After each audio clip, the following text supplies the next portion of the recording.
Hey guys, and welcome back to another episode of Food School Smarter, Stronger, Leaner podcast.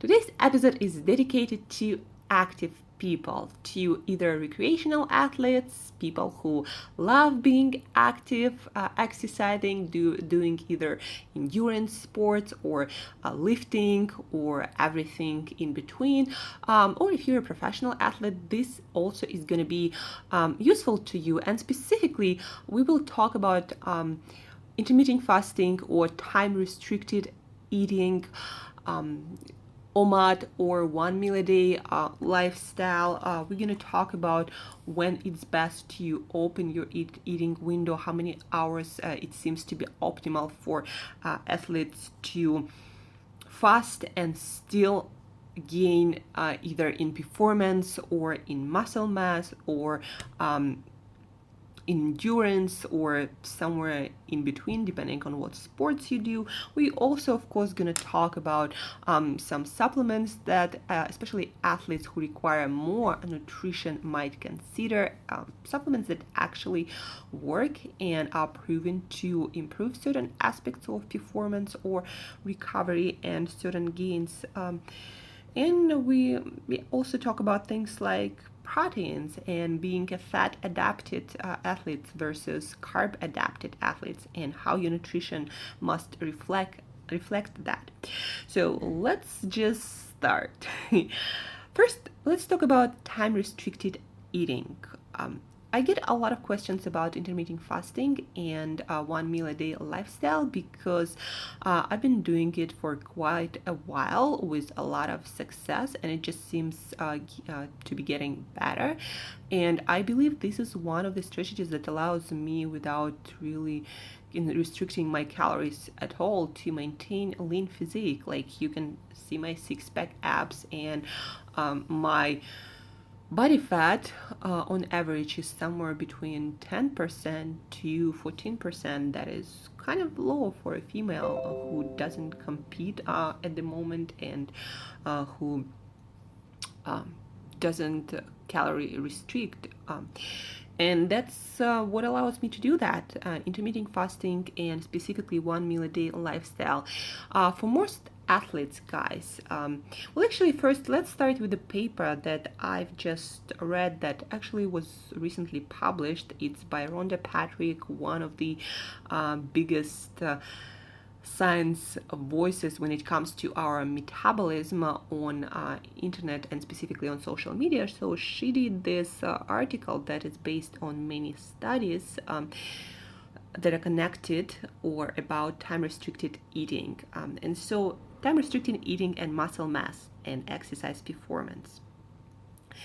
In conjunction with resistant training, an 8-hour time-restricted eating window in healthy males resulted in a decrease in blood glucose, blood insulin, and fat mass, while maintaining muscle mass. Furthermore, resistance-trained females who followed an 8-hour time-restricted eating window and fasted for 16 hours per day did not experience skeletal muscle atrophy. Rather, they experienced muscle hypertrophy or basically muscle growth, and performance similar to women in a control diet group who ate all their food within a 13-hour per day period. So basically, some people are afraid, some athletes are afraid that they're gonna either their performance is gonna decline or they're gonna lose muscle mass. So that doesn't happen. Actually, the opposite tends to happen. But that, of course, highly depends on how you eat in the time in the times when you actually start eating your food. But intermittent fasting can work really well for athletes. And yesterday I was doing a live on my Instagram about time restricted eating or intermittent fasting for athletes, when it's best to eat. And when I work with really active people or athletes, I always recommend to pay attention specifically and very carefully to 2 meals. The one that is before your workout, usually somewhere an hour before, and the meal that is after your workout, usually in an hour window, maybe 2 hours. That seems to be optimal to recover, for better performance, for to grow muscles and strength if this is one of the goals. So I always recommend athletes to eat to have a smaller meal an hour before their workout, and of course the exact composition of that meal will depend on what diet the athlete follows and has been following, and also on their health, on their physiology, their particular needs, and the needs of the sport that they do. Endurance sport like cycling is not the same as weightlifting or powerlifting or CrossFit. For this, we need to do a few changes to their specific meal composition, but I just recommend to have something that is comprised of probably some whole food protein, depending on their diet, whether they're high fat or high carb. We include some fats and some healthy carbohydrates, and then we include some electrolyte source. So when they work out, they have better performance, because if you want to be better at some sport, if you want to train for results in some sport, you do need, well, you're not gonna die, but your performance will improve if you have something like an hour, something lighter, an hour before your workout. So you're not, cycling on training with a full stomach, but so you don't go on an empty tank.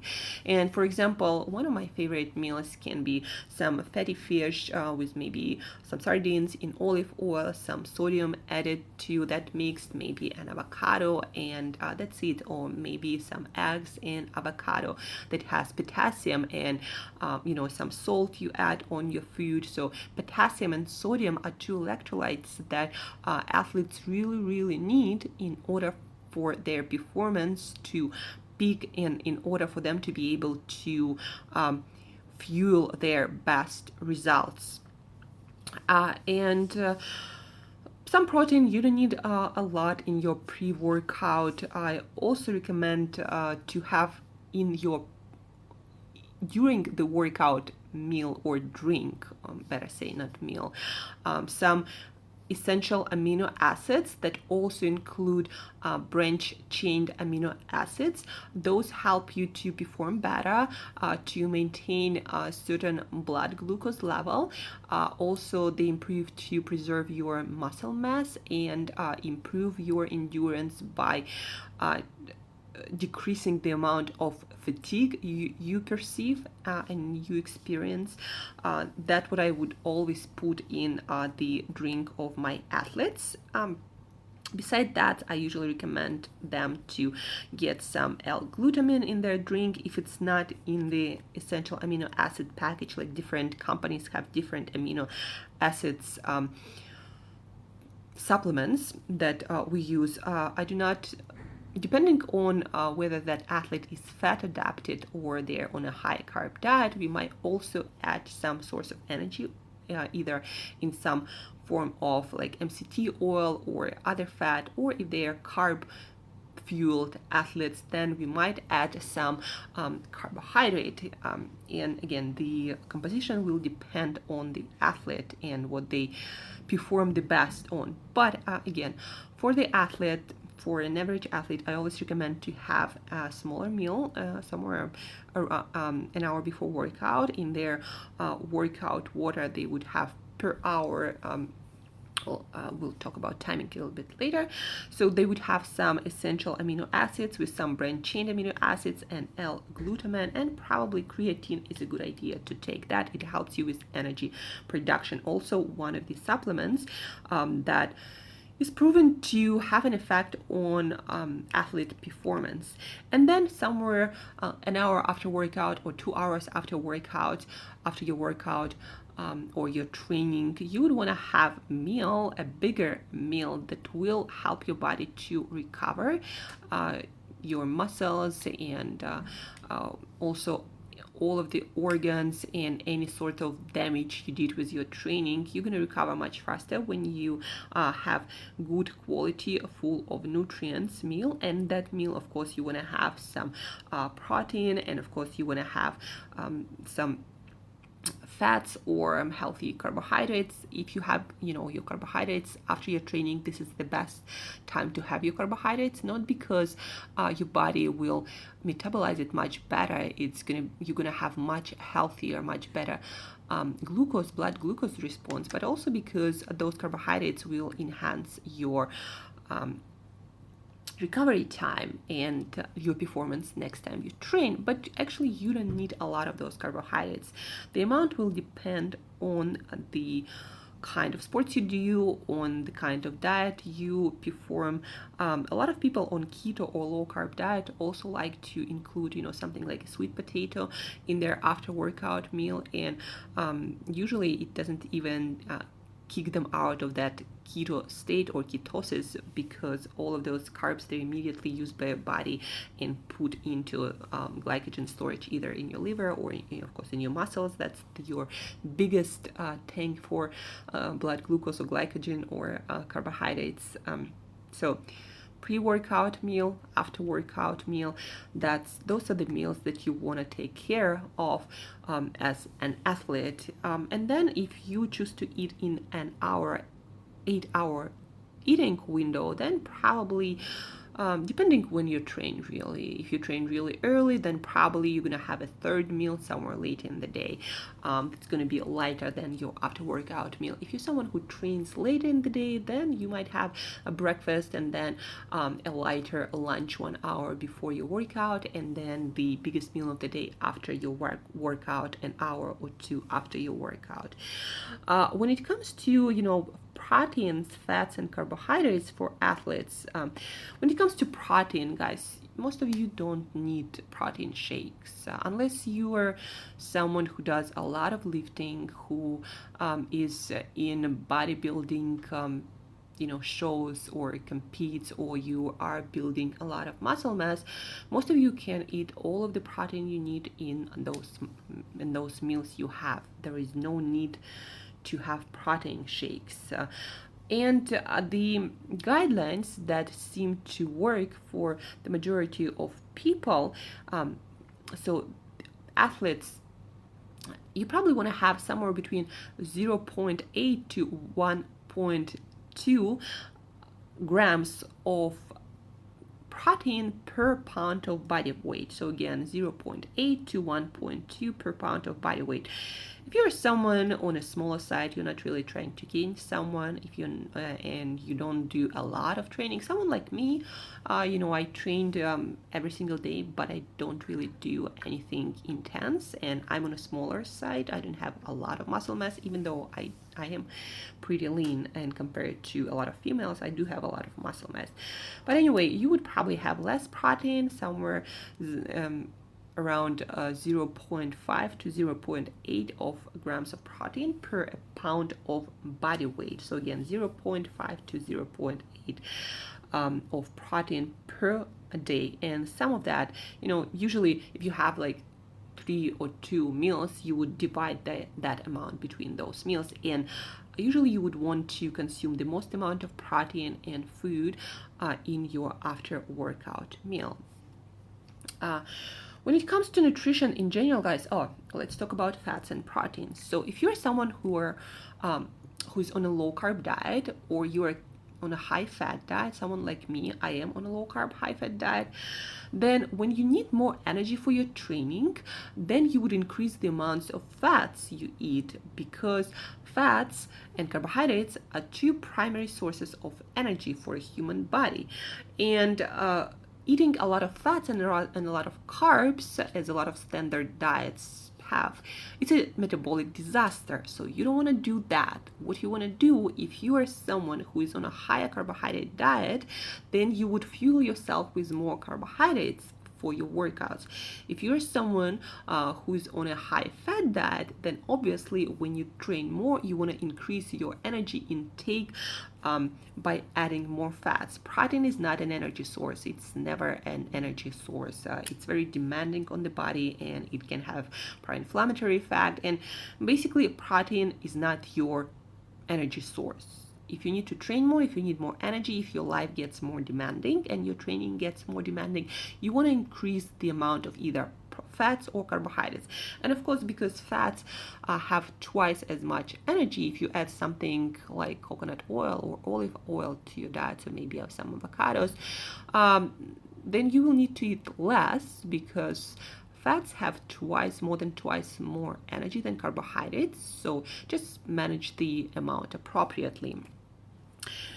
And when it comes to nutrition, guys, and your meals, athletes especially, you need as many nutrients per calorie as possible. So we talked yesterday about what are the most nutrient dense foods that you want to invest in. And again, those are fatty fish, wild fatty fish, organ meats, low carbohydrate, and non-starchy green and red colorful vegetables, and healthy fatty foods like avocados, nuts and seeds, and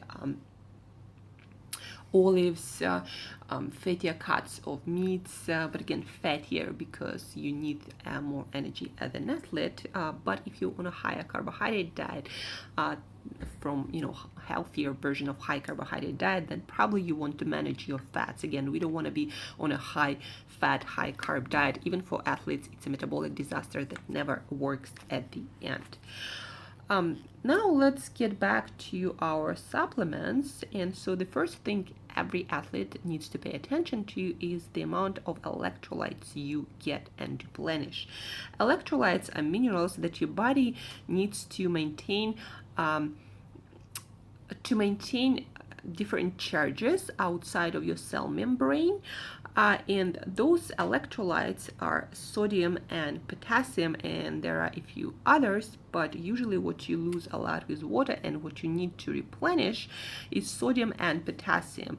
And a lot of athletes, especially low carb athletes, can feel pretty shitty when they do not consume enough sodium.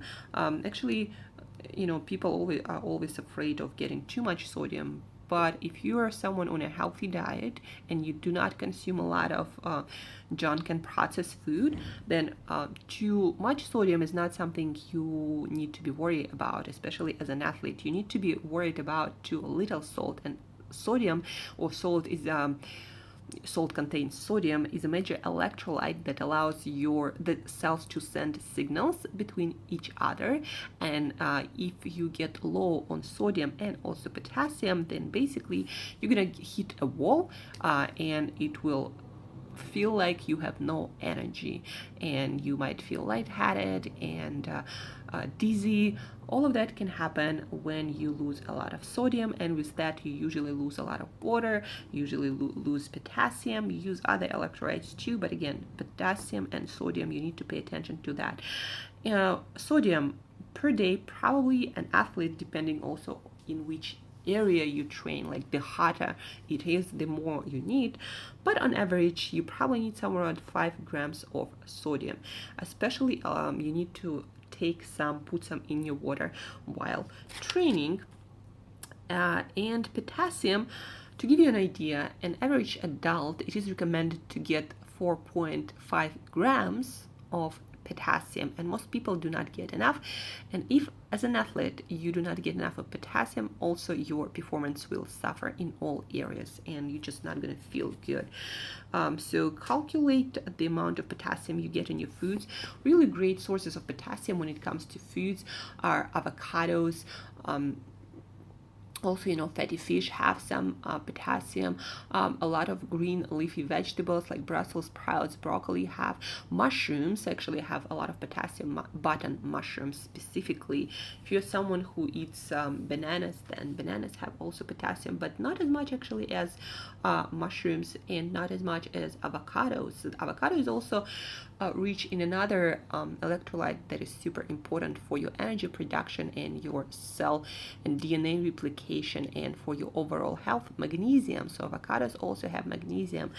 I highly recommend to you to eat avocados as an athlete. So when it comes to potassium, you would want to hit at least 4.5 gram, but I would recommend getting more. And there are some good electrolyte solutions on the market. Try to find the ones without sugar. There are some like Vega, for example, Vega electrolyte. They have their electrolytes made with stevia. So try them out, but yeah, you want to pay attention as an athlete to sodium, 5 grams a day, potassium, probably 5 grams a day too. And then magnesium, you want to get 600 at least spread out throughout the day, some before bed, some in the morning, maybe even some during your training, 600 milligrams and more. There are different forms of magnesium, and also do not take a lot at the same time. Usually can cause some digestive distress and disaster pen situation. So just experiment with different magnesium forms and don't take a lot at one time. And also eat your avocados, and also dark chocolate has a lot, so check it out, but not as much as avocados or Brussels sprouts, for example. So check those foods out and make sure you are getting enough sodium, potassium, and magnesium. Other supplements that you need to put in your workout water usually, or take around your training, that help you to feel less fatigue, to produce more energy and be more efficient and effective at energy production. That is hugely important for you to train well. Also essential amino acids. Well, let's talk about those supplements. And these supplements help you to maintain your muscle mass better and utilize nutrients from your other foods better. So for example, essential amino acids, that they help you to utilize or use protein that you eat from your food better to build more muscles, to preserve more muscle mass, and to maintain also blood sugar. So what are those supplements to take before your workout, during your workout? The best time to have those for your energy and for your recovery are somewhere around your workout. So L-carnitine, that actually helps your body to use your own fats for energy. So L-carnitine is proven to help you with your energy and your fat burning ability. L-glutamine, that is essential amino acid, that is used to help your body to utilize fuels and maintain blood sugar levels. So add it to your workout drinks. It helps me actually personally to work out harder when I have that in my water. So also make sure that you are consuming some branch-chain amino acids. They are proven to decrease the amount of fatigue you feel, to increase the amount of energy you feel you have. And then also creatine, another supplement that is proven to improve performance of athletes, not only physical but also mental throughout the day. So creatine, essential amino acids that have branch-chain amino acids in them, L-glutamine and L-carnitine. The next supplements that I recommend to a lot of my athletes and people who train a lot, tart cherry and turmeric extracts. There is a good company, Sport Research, that I personally love and recommend to everyone, even though I'm not affiliated with them in any way. So tart cherry and turmeric, they decrease inflammation, they help you to recover, they decrease a lot muscle soreness. But the way they work, in order for you to actually help your body to recover better and to have first the inflammatory response your body needs to adapt to a new training, and then to recover faster and decrease that inflammation.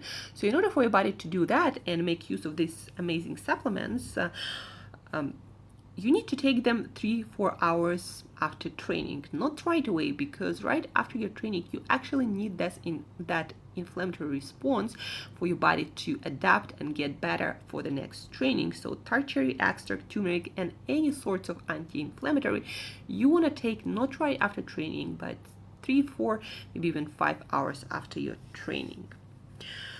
And Then, guys, the last but not least, make sure that you, as an athlete, um, have in your food or get from your supplements enough zinc, calcium, iron, that you get enough omega-3 fatty acids, that you get enough of K2 vitamin that helps your body to utilize calcium, that you have enough of vitamin D, either from cod liver oil, or from the sun. But unless you are somewhere like Southeast Asia, it's really hard to get to your vitamin D all the time. So I recommend to eat cod liver or to take cod liver oil for your vitamin D, and also K2. I also recommend to get it either from supplements or from foods like natto. Foods are always better, but if you can't get your K2, that is hard to find, then you might want to consider natto or fermented soybeans. And then zinc, calcium, iron, those are super important for your recovery, for also your immune system. They're also, well, calcium is also an electrolyte. Iron is needed to create red blood cells in order to transport oxygen to all of your tissues and your brain. And if you don't get enough iron, you're gonna feel low on energy and you're just not gonna perform as well. So make sure also that you have some good quality supplement for your if you don't get, and most people don't, especially athletes, if you train a lot, you do need to supplement a little bit more. And so you need to get your zinc, calcium, iron, and make sure that you get your K2 vitamin, your vitamin D, and omega-3 fatty acids, either from eating fatty fish like sardines. By the way, tuna does not have enough omega-3, so your tuna is not a good source of omega-3s, but sardines are great, or anchovies or salmon are also great sources.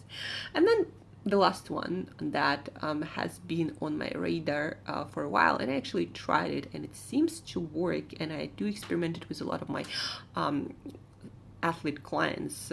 Quadriceps, that is a medicinal mushroom, and usually you can find it online in some form, like an extract. Sometimes you can find it as mushroom coffee or mushroom tea. So quadriceps, that they help your body to utilize oxygen better, and they help especially endurance athletes to perform better, to increase their VO2 max and to perform longer and better. So quadriceps, also check them out if you're someone who likes to experiment with more advanced supplements that have not been used as widely in the industry in sports as other supplements that I've mentioned today. So that's about it, guys. If you're an athlete, if you're super active, that means that you need to be really good at satisfying your nutrition needs, better than an average person, because your body needs more to support your life, but also training that can be quite demanding on your body and on your brain and all the systems. You might not know that, but for example, professional sports, not a health industry. A lot of professional athletes do not live that long, and one of the reasons they use so many different drugs and supplements that are not proven in the industry, and they overdose them, anything and everything to win. But as an athlete, you do need to take care of your nutrition, specifically in a special way, but just do it in a smart way to benefit your health, not to compromise it. So we talked about today about fasting as an athlete. We talked about protein and fats and carbohydrates and electrolytes. We talked about supplements for more energy, to decrease fatigue, to maintain and increase your muscle mass. We talked about anti-inflammatory supplements and when to take them.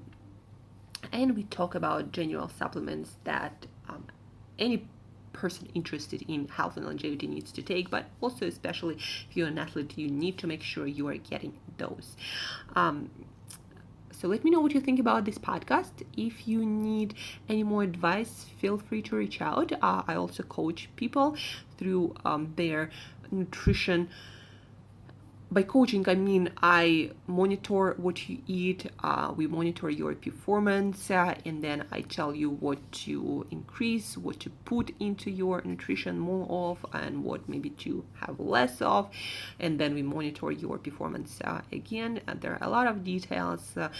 Your performance as an athlete, it depends a lot on what you put in your body, on your lifestyle too, of course, but nutrition is a huge part of it. So make sure that you know what you're doing. If you want to improve your performance, don't forget to look at the nutrition aspect. So hey guys, again, if you have any questions, feel free to reach out on any of my social media or by email. Go be active, do some sports today. I'm doing my leg workout today in the gym. So that's my program for today. What's yours? Thank you for listening, guys. Love you, appreciate you all. And till next time, till tomorrow, eat better daily.